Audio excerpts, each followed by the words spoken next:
I want to welcome Christophe Haunold. Thank you for joining us on the show.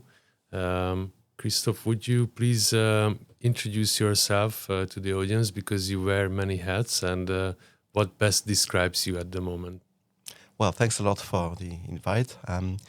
Yes, indeed. I'm involved in the global knowledge valorization issues. I've been working for 30 years now for universities, and I've been also working for professional networks.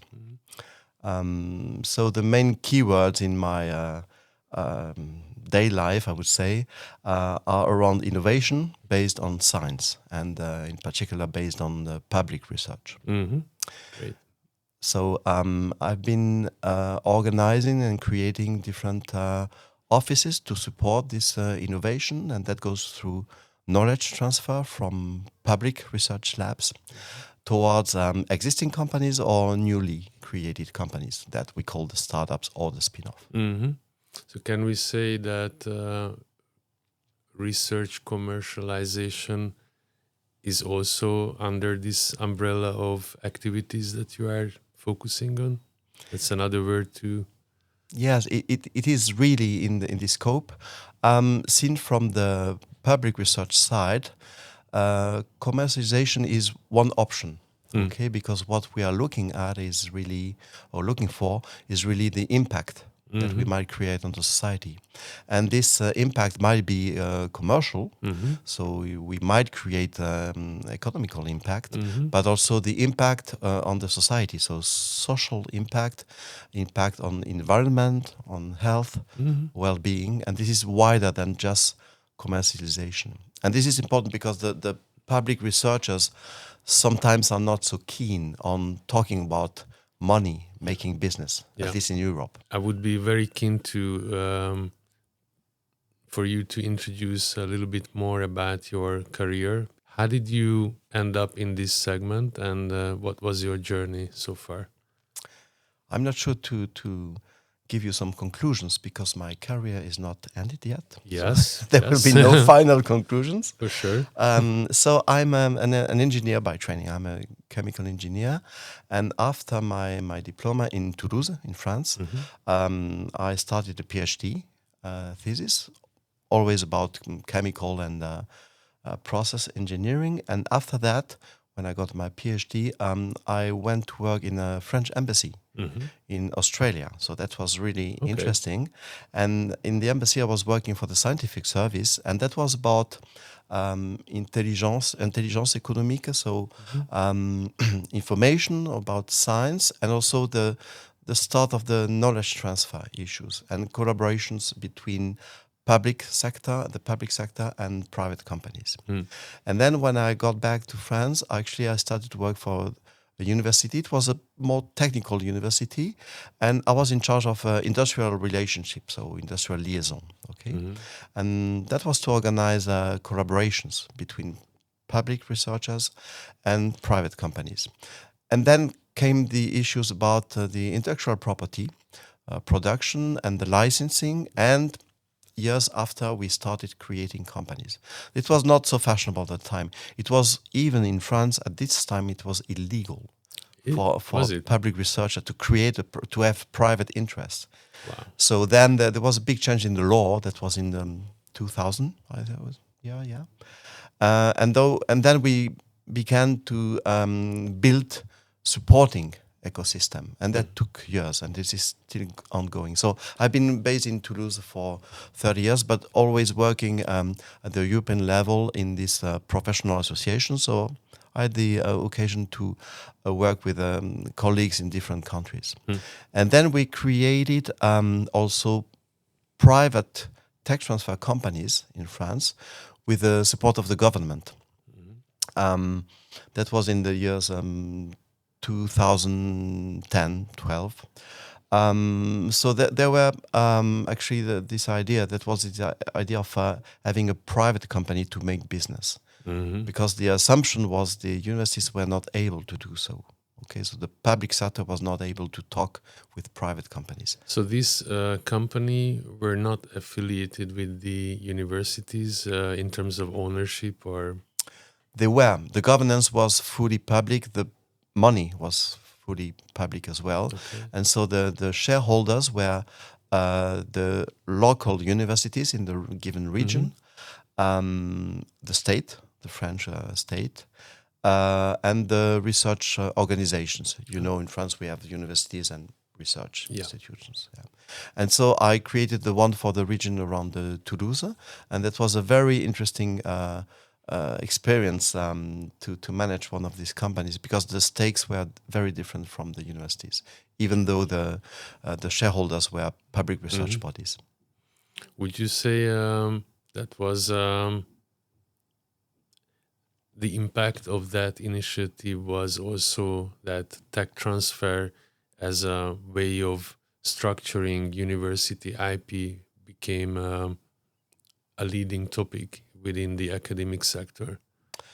Definitely, yes. I think coming from the States in particular, there was this political thrive to transform this excellent research we had in France and in Europe, and we still have, into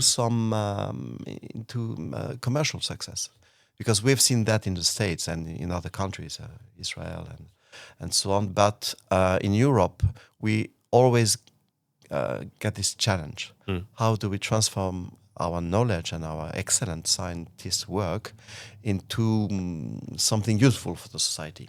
And by useful, many people think jobs, money, growth.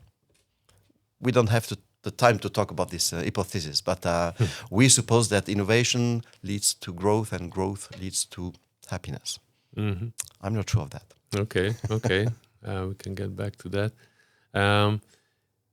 The ASPT grew from that initiative, or is a separate route? Yes. So this, let's say the European Commission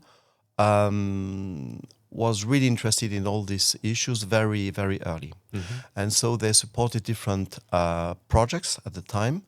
And one of these projects led to the creation of this European network called ASTP, Association for Science and Technology Professionals, I think, if I remember well. And the objective was just to get professionals meet, exchange good practice, and provide mutual training. Okay, and this is very efficient. It's a rather small community. We are talking about maybe, 10,000 people in Europe doing this job. It's not so small, yeah, but it's not so big. Yeah, okay. If you compare to the number of researchers. Oh yeah, okay. For sure. And you can find this also in the research institutions. You can also find this in research institutions. If you compare the number of researchers and the number of support people in the tech transfer offices, you can see that the job is quite difficult. We have to deal with many people, very different people, very often in different fields, of course.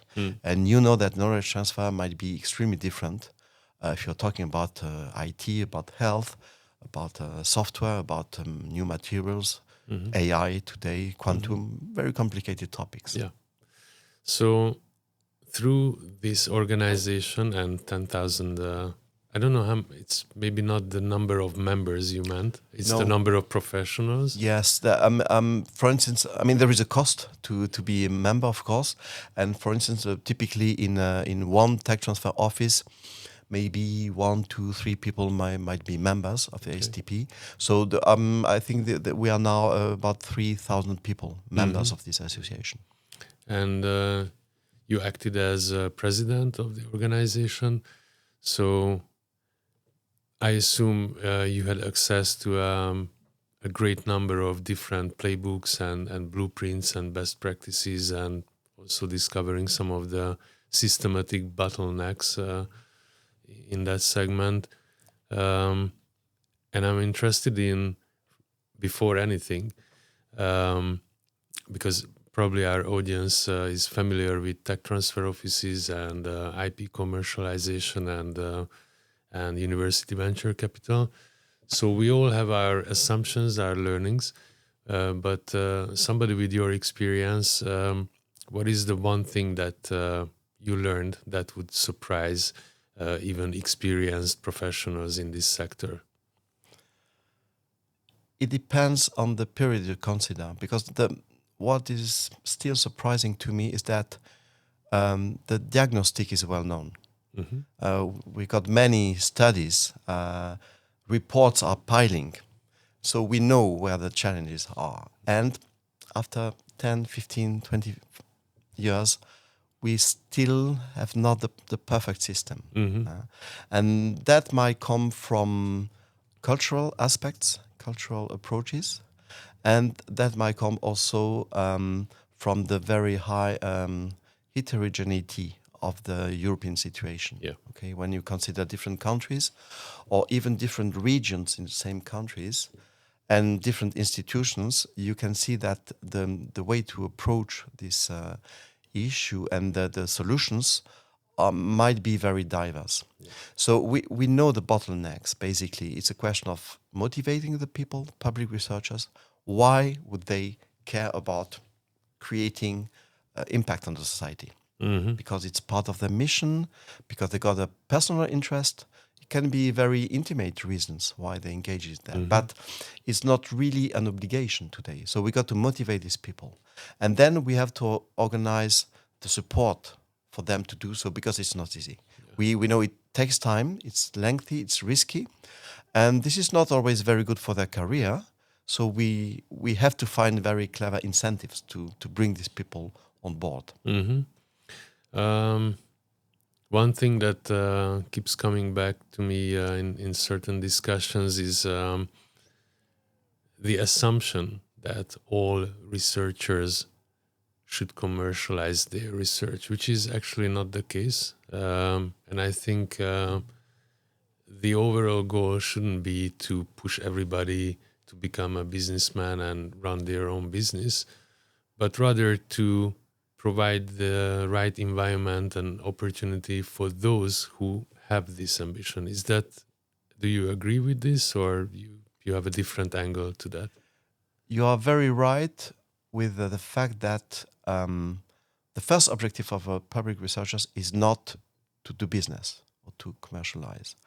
And so, for instance, when I talk for the first time with the researchers, young or older, I almost never talk about commercialization. I always ask the question, would you like that other people get interested in what you do? And would you like that what you produce, scientific results, become useful for somebody? And nobody answers no. Yes, of course. Okay. And this is the real question, because the people choosing this career, they like some things that you find only in public research.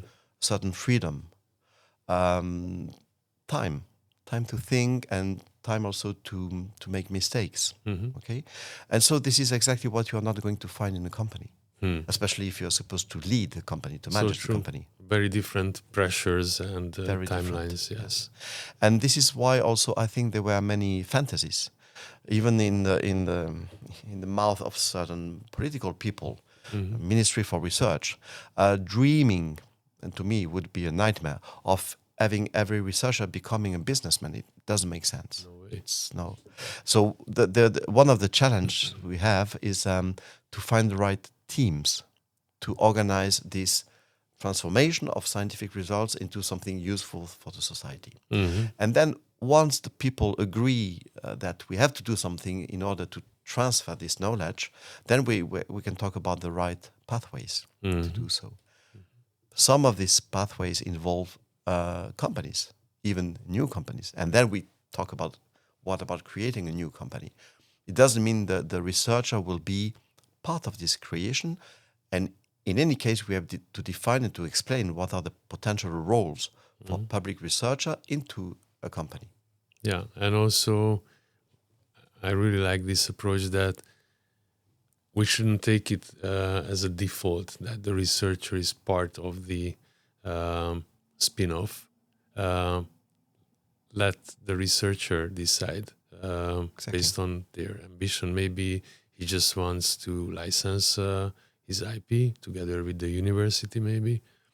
Or maybe he has ambitions or even skills to, build a company. But I agree. I think first comes the motivation, and then you can channel it. Okay, so let's talk about the stage from where a spin-off is created. And of course, it's almost overused term that investors invest in the team, but it's so true. You need the right set of talents and mindset within the team. So what are the typical patterns that you have discovered over your experience? What makes a good team a good team? That's a very complicated question. That's $1 million question. Yeah. Yes. Maybe the first keyword I would use is diversity, complementarity. Mm-hmm. All right. I've seen teams made out of one person. This is not a team.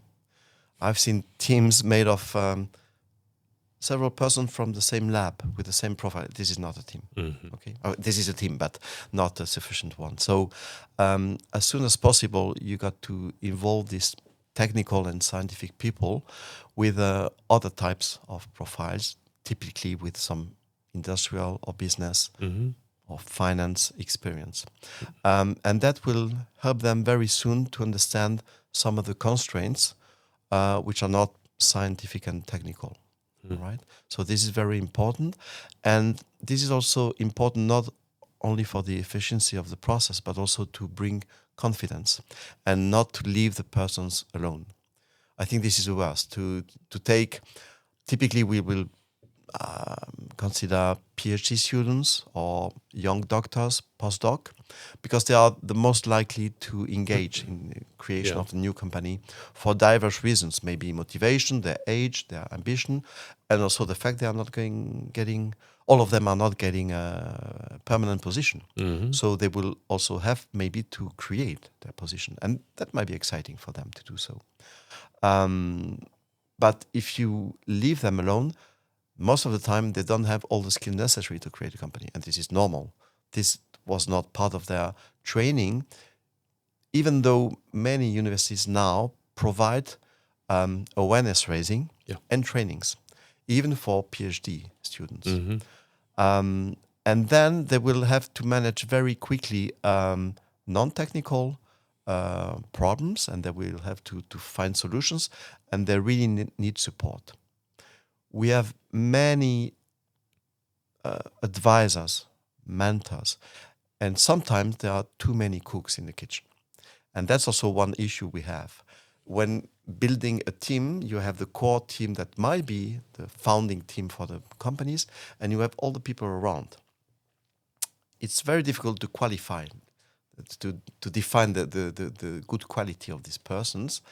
And if you leave the founders with too many different advice of different quality, okay, then that might be actually more an hindrance than a help. Absolutely.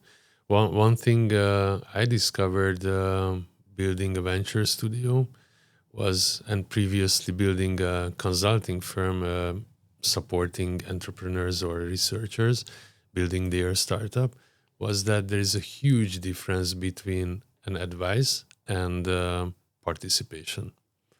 And once you have stakes, skin in the game, and commitment, that you are actually co-building along with the researcher, like you might be a business person or entrepreneur, or even a researcher who has already walked the way on experienced exited founder, alumni.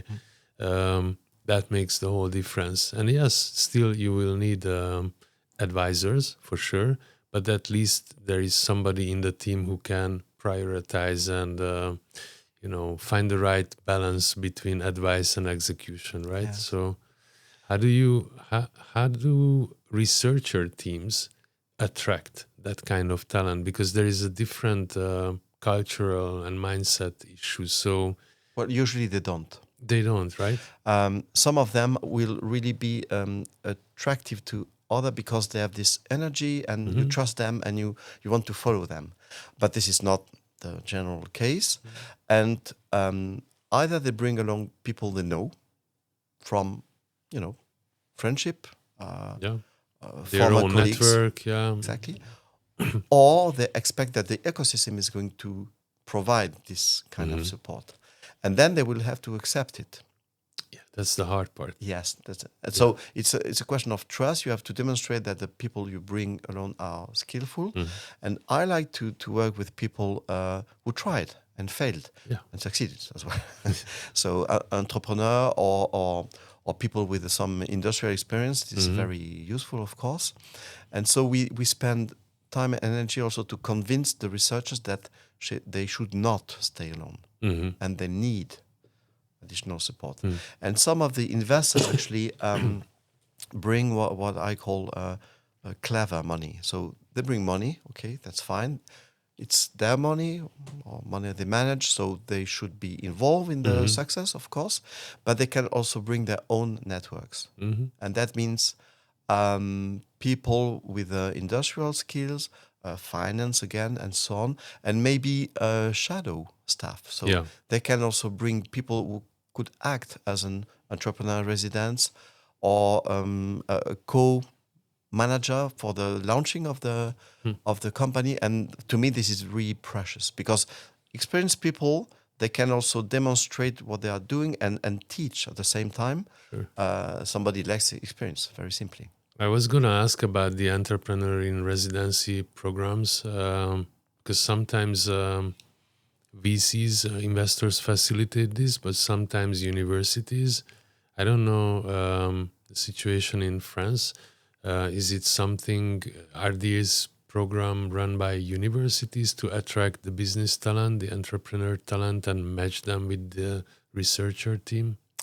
I'm not so sure about this sort of scheme in France now, because I left France 5 years ago and I'm still interested, of course, but I think this is more brought by the network, especially because innovation in France is usually supported by the French government, by the state, and we have a sort of centralized bank for innovation and investment, the BPI France, and I think they bring along many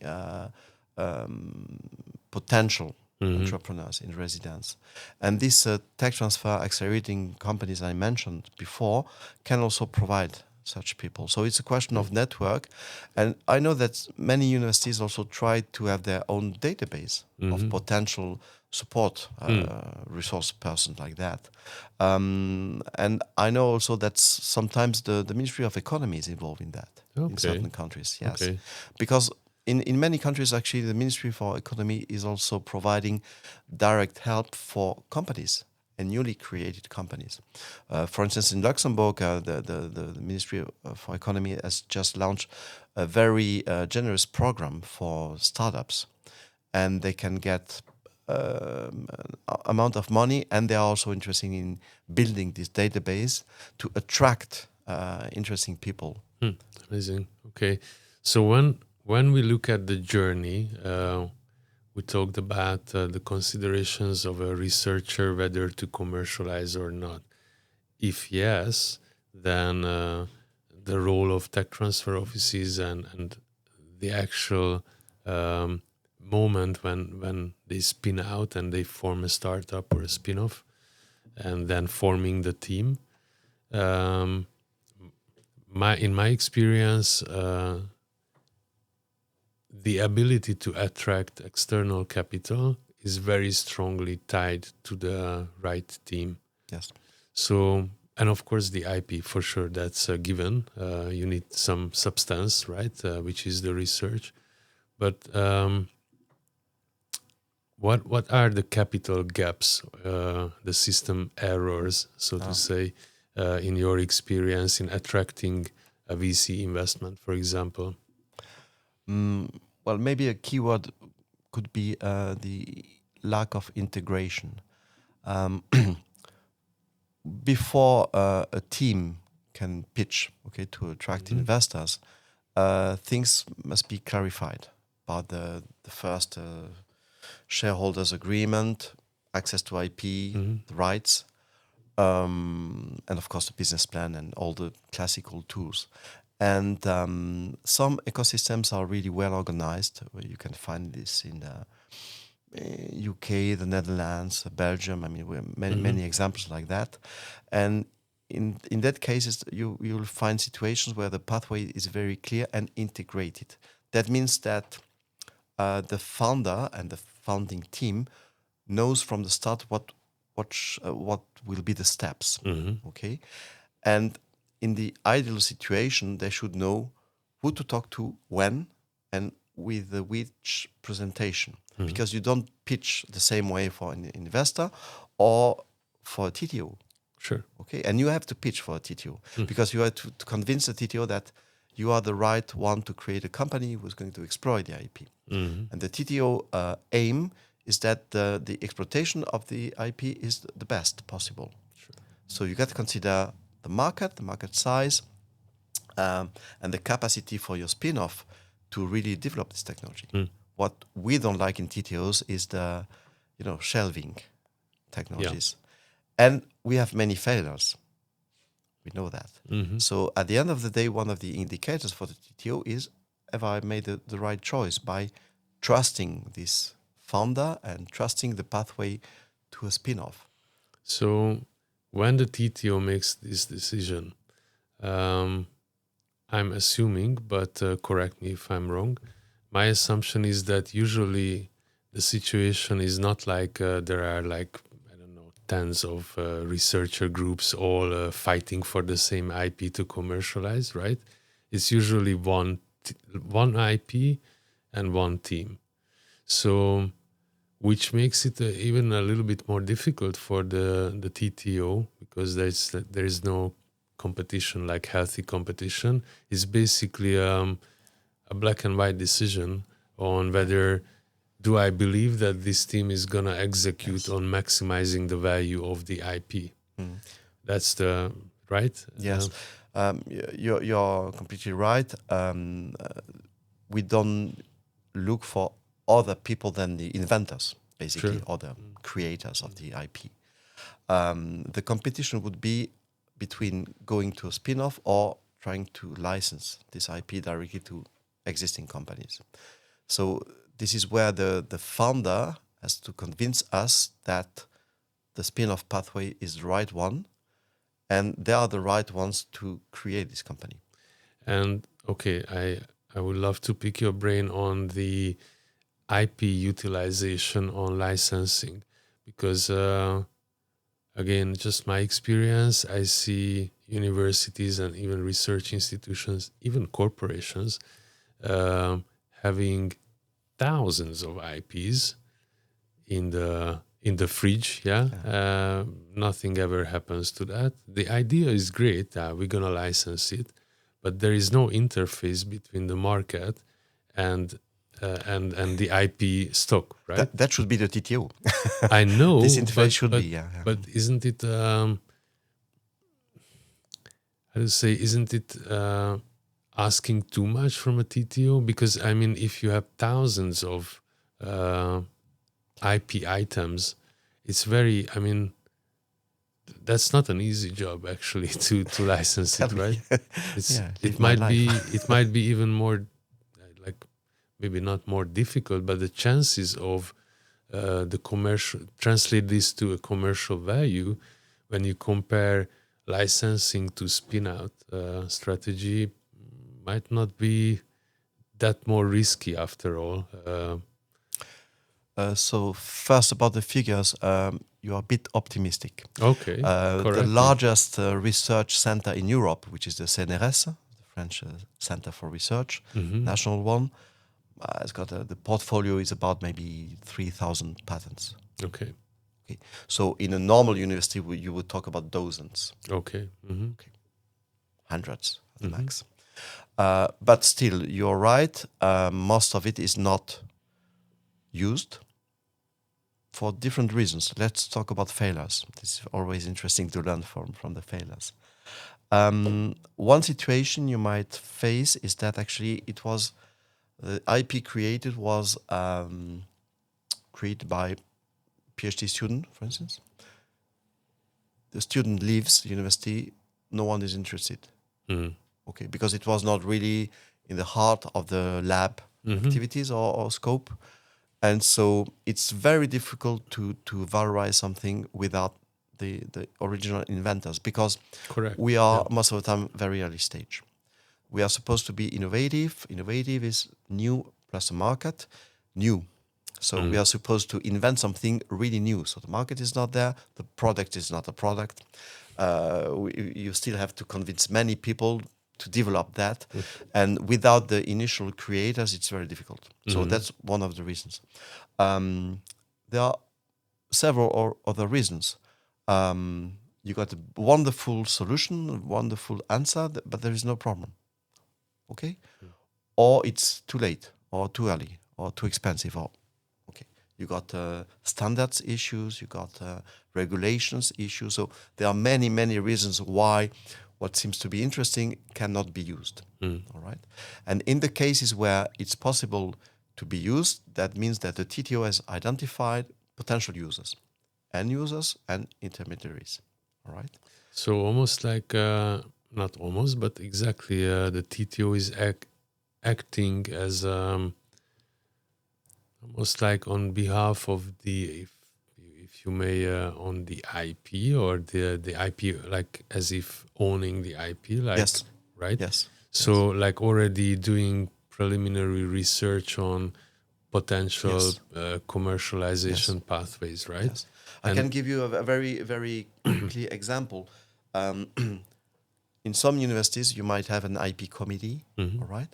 And in my recent experience, actually, this committee just looks at potential IP, and the decision comes, okay, should we, for instance, patent this if we are talking about technology? Or should we put the software open source or try to keep it proprietary? Okay.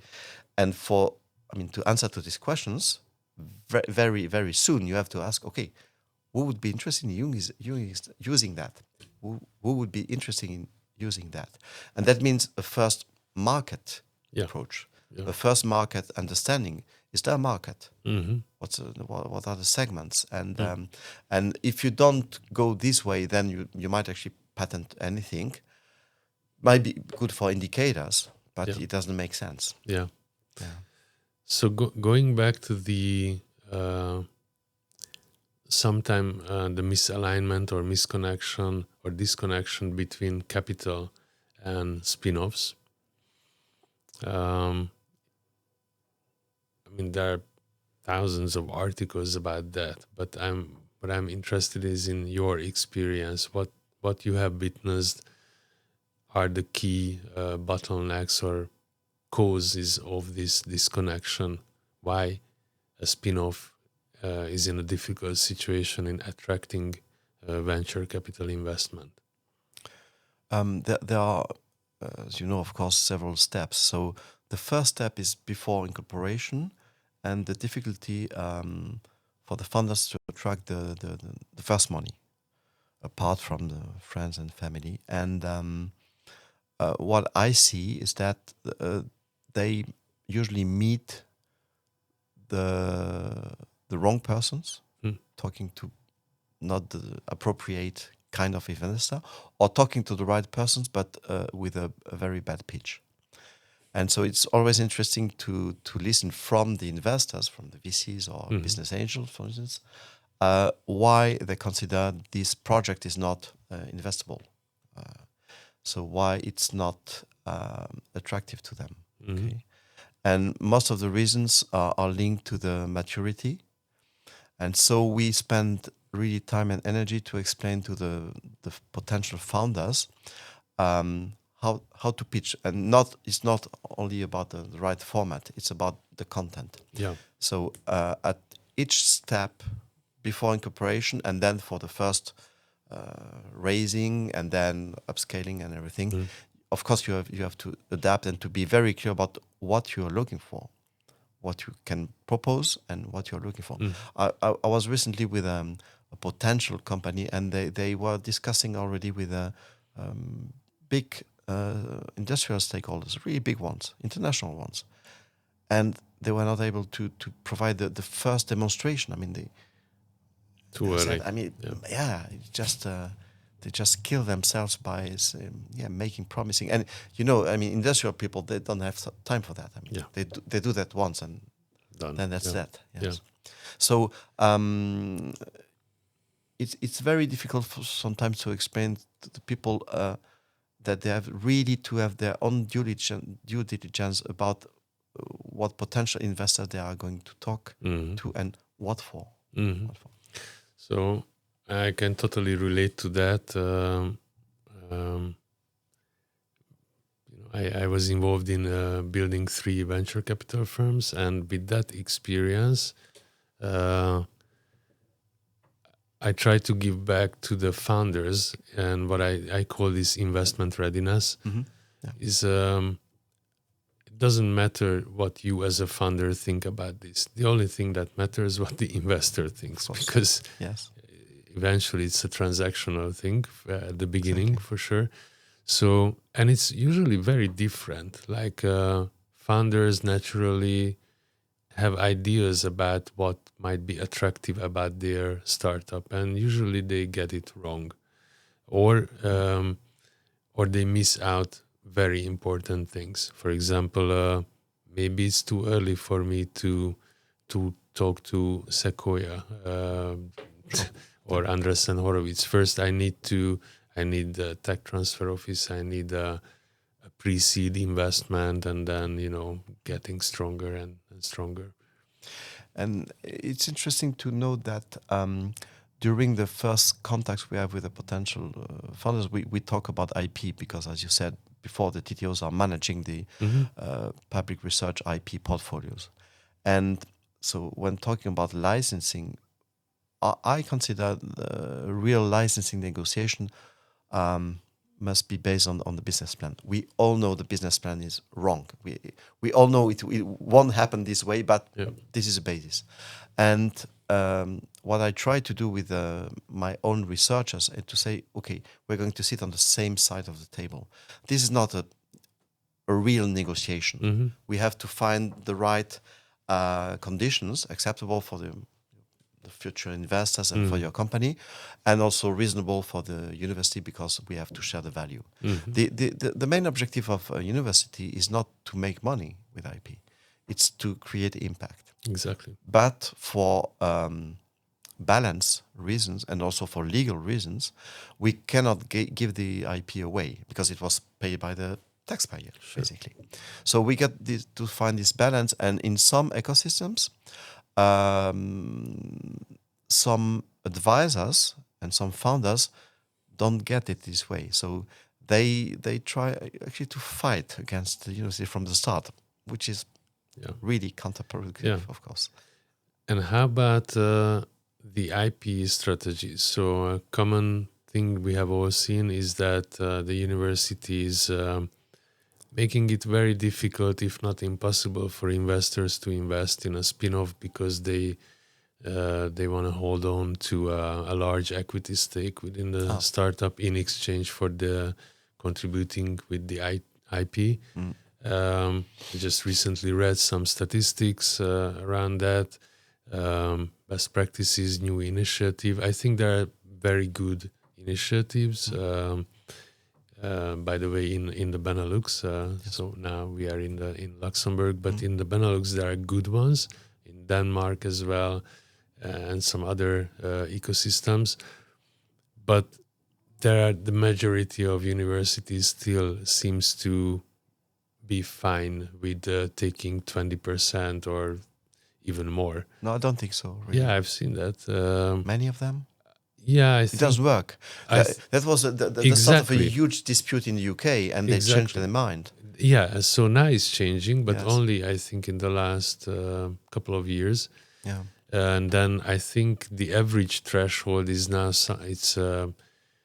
it's like 15 or something like that. I would say 5 to 10. 5 to 10 would be the ideal. If you talk to Oxford or Cambridge, I mean, you're not in the same position to negotiate, okay? Yeah. If you are a small university in Central Europe and you don't get the same position, and they've been changing in Switzerland, they changed very recently, and that was a bit of a shock, because the objective was really to say, we got a critical mass, and this is very important also. Because if I'm talking about negotiating, I don't know, 50 deals per year, it's very different from a classical university who's going to maybe to negotiate 1 or 2 deals per year. Exactly. And so in this case, the situation is not the same, because for a critical mass, you need to have a ready-to-use process. And in that case, you can say, okay, I take 2% of the as royalties, for instance, or I take 5% of the company. End of the story. If you want a quick deal, this is a quick deal. If you want to negotiate something different, that might take time. And nowadays, many universities and many founders spend too much time negotiating about uncertainty. Okay, I'm not going to fight between 5 or 6%. I mean, nobody cares really about that. Cares, yeah. Okay, I would have been very in favor of quick tracks, okay, fast lane, with reasonable stuff. Okay. Now the question, and this is what they did in Benelux, to have people sitting together, again, investors, TTOs, research, etc., and to define actually the borders of the negotiation. Yeah. Because if the stakeholders define together the frame and the method, then it goes quicker. It's very Absolutely, simple. yeah.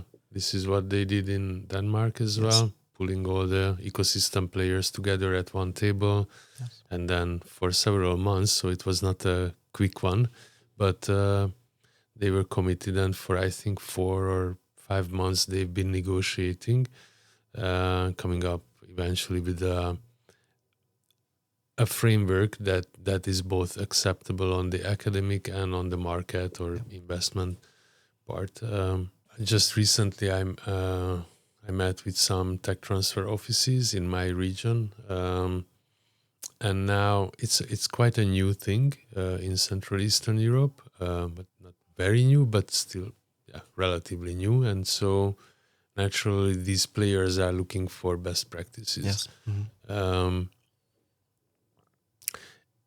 And I think also how to set up your tech transfer offices. We got a dedicated training at ASTP on that. Yeah.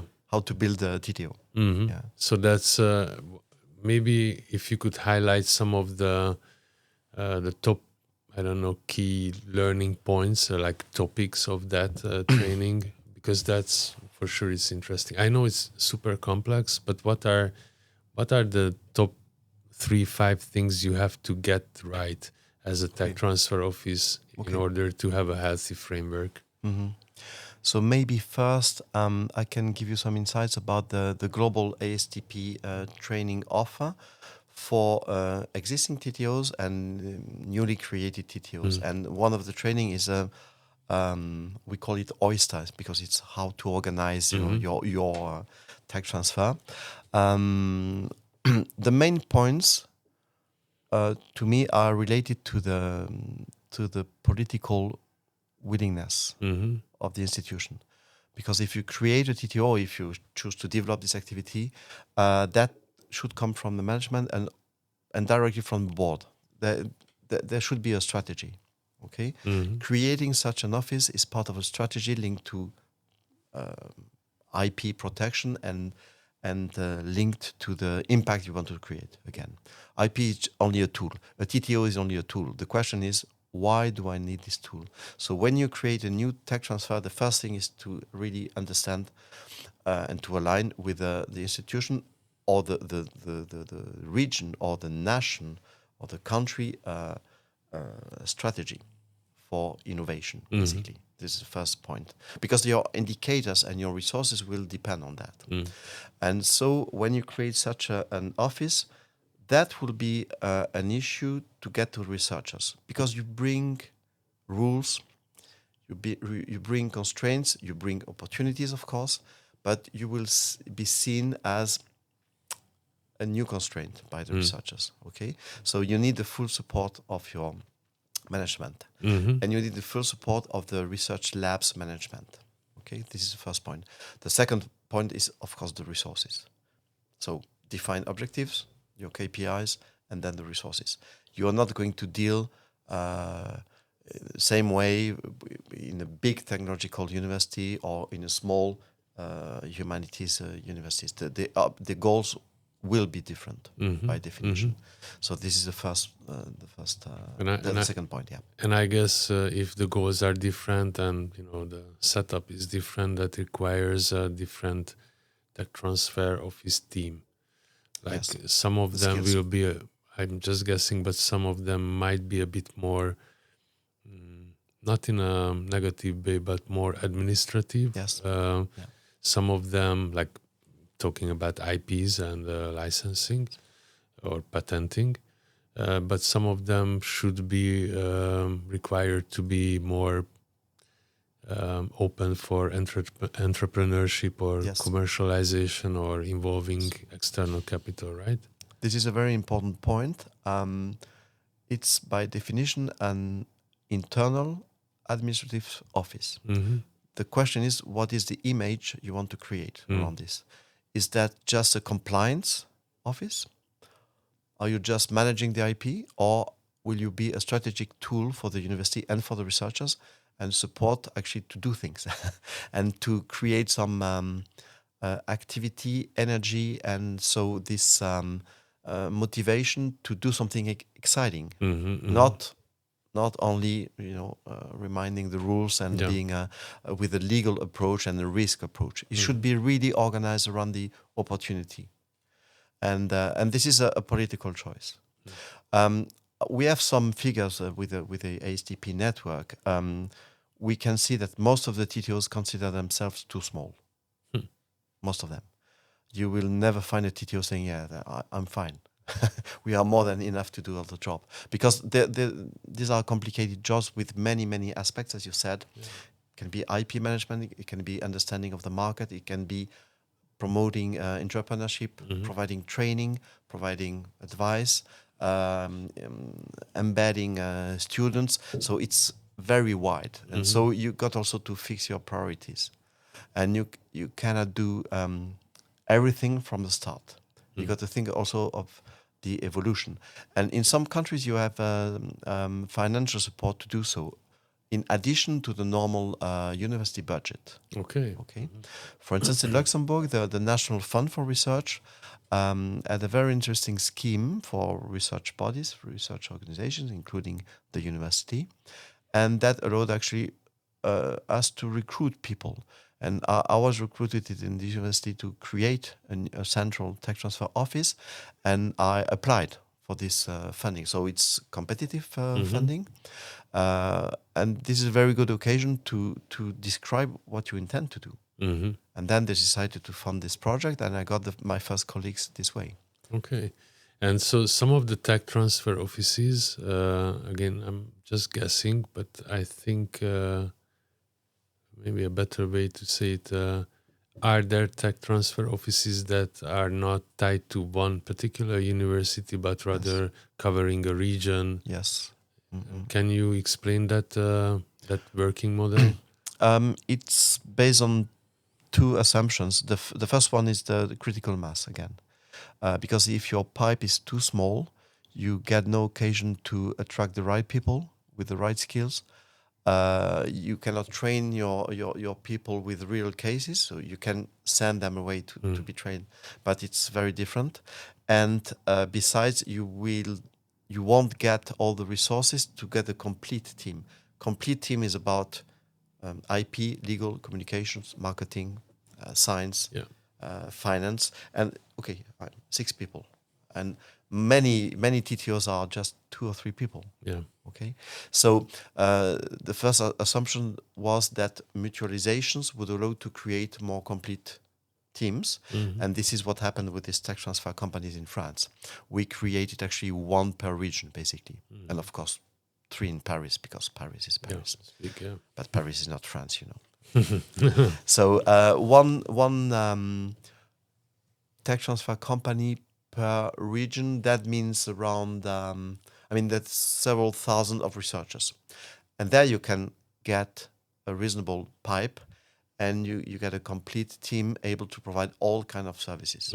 And you can learn. You can fail, but the statistics is okay. And then they have enough deal flow from several universities from the region. Yes, from several universities and also research organizations. So research bodies not providing teaching, but only research, and some of them are topical. Correct. Okay, so this is a French case, but I've worked also for the European Commission as a coach for other countries. And so I've worked in Turkey, in Italy as well, in order to help also some regions to organize their TTOs and maybe to mutualize. So it's a question of degree of integration. Either you say, I destroy everything, I create a central one for the region. It's not so easy to accept. Either you say we just mutualize certain functions. For instance, the IP management could be re-centralized. Yeah. That's really possible. Probably marketing activities can be also shared. So I think this is a very clever move in order to find the right granulometry. It's useless to try to create a TTO for a very small university because they are going to have problems. Exactly. Lack of resources. Yeah. Also, I see it all the time that many of the universities, they want to have their own Yes. entities, not only tech transfer offices, but also university venture capital funds. Yes. It doesn't always make sense unless you have enough strong deal flow. Exactly. Then you will suffer basically. Or I know it's possible for a university venture capital fund to invest in other universities' spin-offs, but I'm not sure if it's the same situation with the tech transfer office, unless the tech transfer office is a regional, as you explained. The collaborations between TTOs is actually very difficult. Even in the same countries, in a given country, because people don't have time actually for that. So I know the European Commission supports mobility, and many people are very interested, especially from newly equipped countries. They want to come in the TTO and to learn or to see, but it takes time, and these are very long processes. So if you spend 2 weeks in the TTO, okay, you will just witness some of the processes. You will not really learn. So this exchange is not easy at all, and usually TTOs don't work for others except if it was designed this way. Yeah. All right. Now, for access to the funds, I completely agree with you, and we can see in small countries or in smaller regions that we are not attractive for investors because the deal flow is too small. Very simply. So it would really make sense to have a better equipped funding body able to work for different universities, but with clear rules, of course. If a university fund tries to work for other universities, there is always a question of governance and the priorities. Totally agree. And I think if one UVC fund belongs to a particular university, in a certain way, universities compete with each other. So there is this bias. So yes, I think it's in some cases it definitely makes sense to have a independent or neutral entity to invest. And you mentioned that it also causes another problem, which is more difficult to attract capital from LPs to invest in UVCs, right? Because what they will do, LPs, certainly they will look at the deal flow and not only because in the first year, everybody can produce a bright deal flow. The question is, can you repeat the next 10 years every year? Can you produce 300, 500 volume of deal flows, new one every year? That's very difficult. Yes. For even for a region, it's not so easy. So You're right. We've seen that with the creation of the tech transfer companies in France, at first, I mean, they were sort of a stock effect, very logical. And besides, we really involved the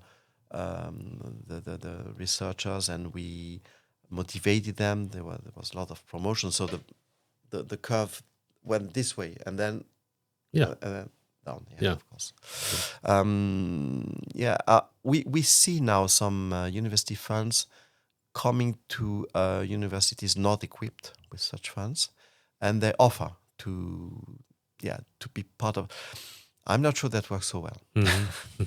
We should ask them, and they also are interested in getting in touch with promising teams, research teams, because we know in our universities that some of the teams are going to provide ideas again and again. And it's easier to work with them because after a while they get used to the ways of working together.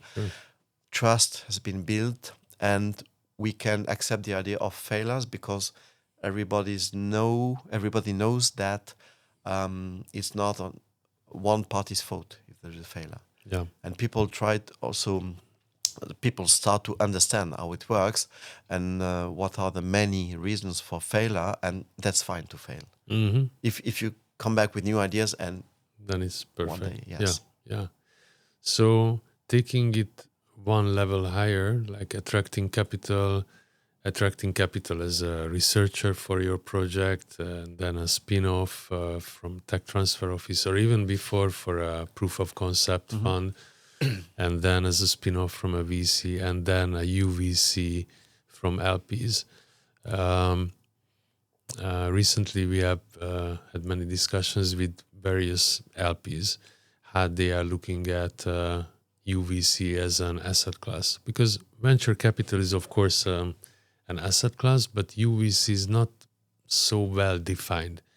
Partially because it's fragmented in Europe. There are different models. But also, I'm curious how you see this, the lack of shared and relevant data in order to be able to benchmark, for example, between UVC funds all across Europe, but also a platform where they can share best practices in generating deal flow, attracting LPs. So how do you see the community of UVCs? What's missing in that direction? I'm not so sure because they are also in a competition. Huh?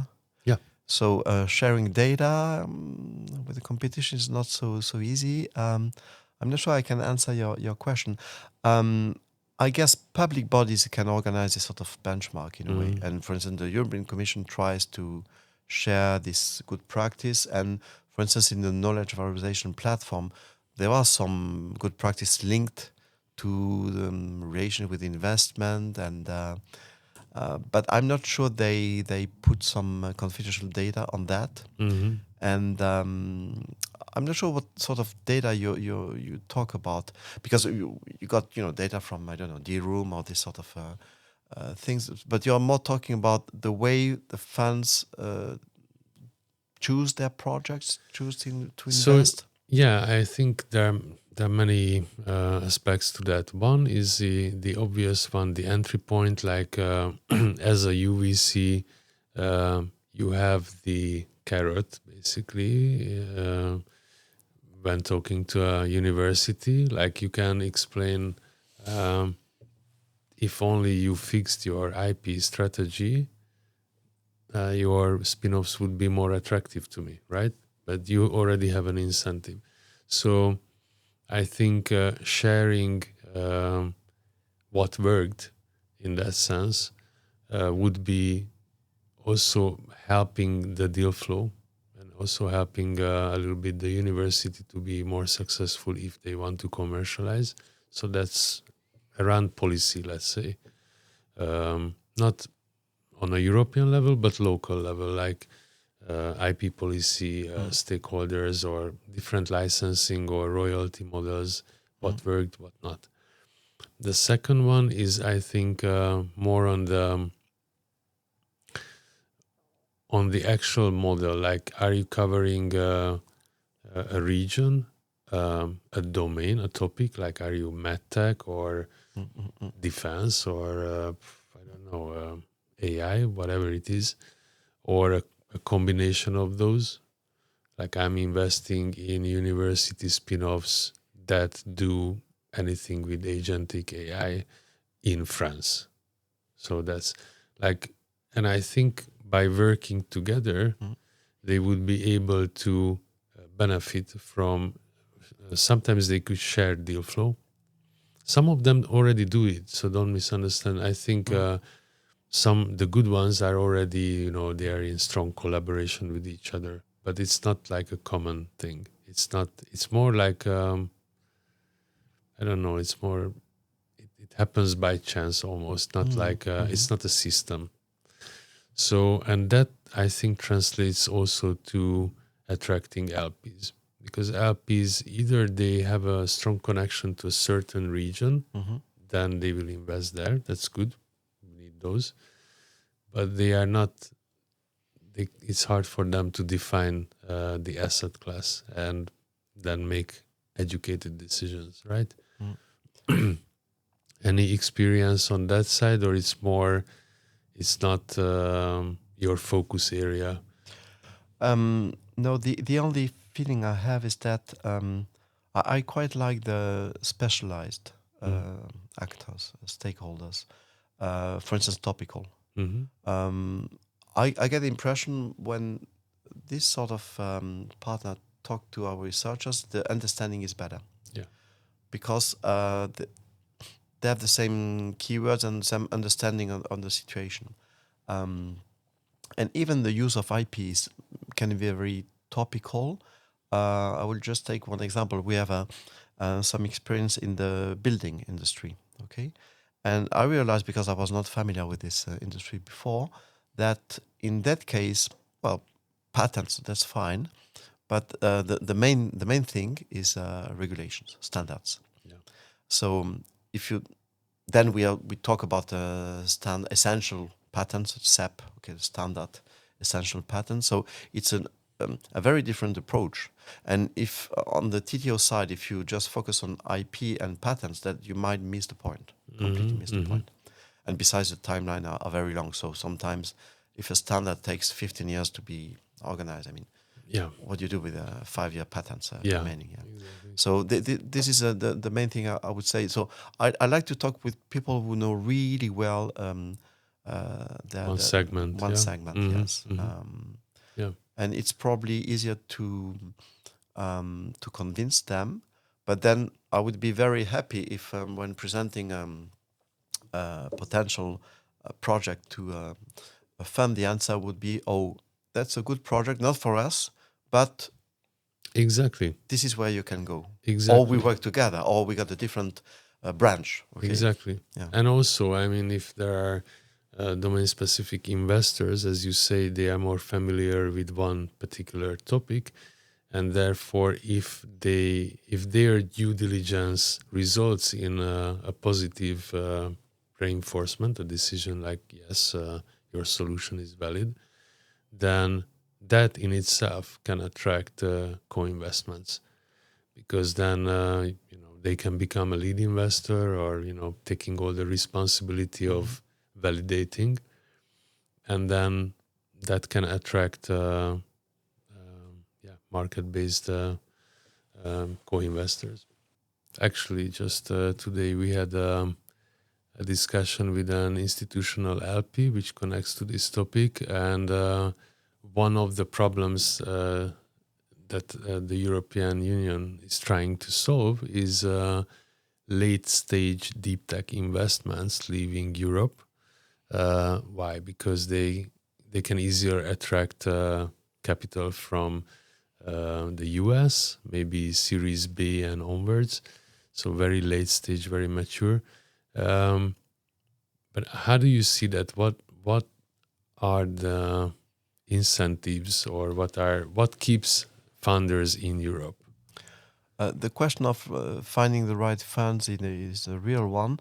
And I had in mind, there is a belief that it's very hard for the for the startup to develop in Europe and just to remain there. And there is a recent study by the Joint Research Center, the JRC, of the European Commission, and they studied several hundreds of companies, VC-backed companies, and they found that actually the ratio of companies leaving to find funds in the States or other places actually is very low. It's below 5%. I was surprised. So maybe we need to read a bit more about that. What sort of companies have to leave? Are they the unicorns?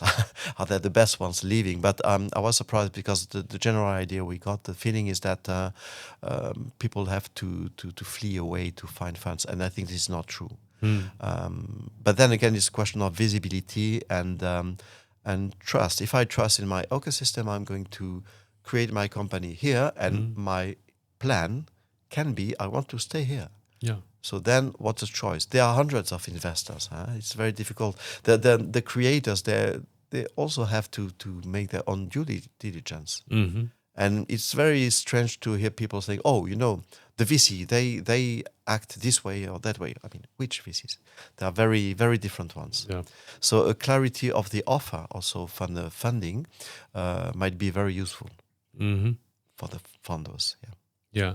So, yeah, I think that's very exciting about the statistics. So maybe it would be interesting to see if there is a difference between late stage and early stage. Probably there is, but I'm not sure.